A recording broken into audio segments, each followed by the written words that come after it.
Drones have been part of war for many years. Simple remote-controlled aircraft were tested as early as World War I, but the conflict in Ukraine has seen their use grow significantly. They are no longer just for special tasks. Now, they are key weapons on the battlefield. One of the most effective weapons in the Ukraine war is the small, low-cost first-person view drone.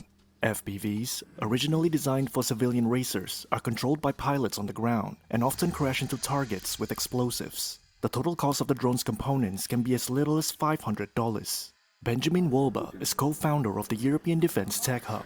So we have very cheap FPV drones costing just a couple hundred or $1,000, taking out very expensive, very bespoke systems such as tanks, fighter jets, helicopters. When you look at studies where combat kills come from, 70 to 80% of kills and injuries come from FPV drones. Ukrainian soldiers say drones force tanks and heavy vehicles to stay farther back from the front. There are so many now that it's hard to move safely in trenches or bring supplies. If you're a large group of people, you're a very easy target. Drones can hit you very easily. What do Ukrainians and Russians do at the moment? They advance in very small groups, 2-3 people.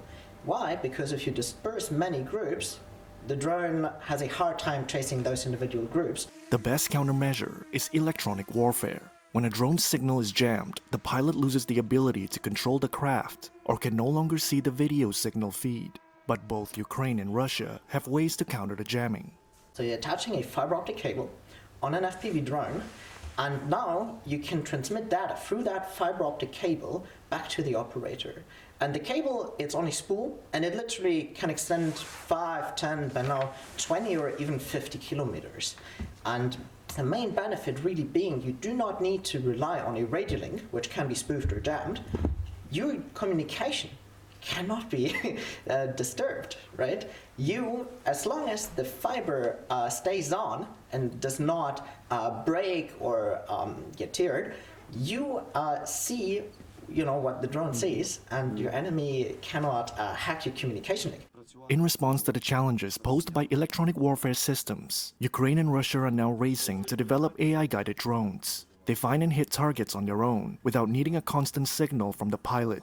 Ukrainian industry figures say the tech needs more work before widespread use. In general, solutions change as threats change. So we need actually better radar technology to detect drones and to have better aerial intelligence. The same goes for interceptor drones.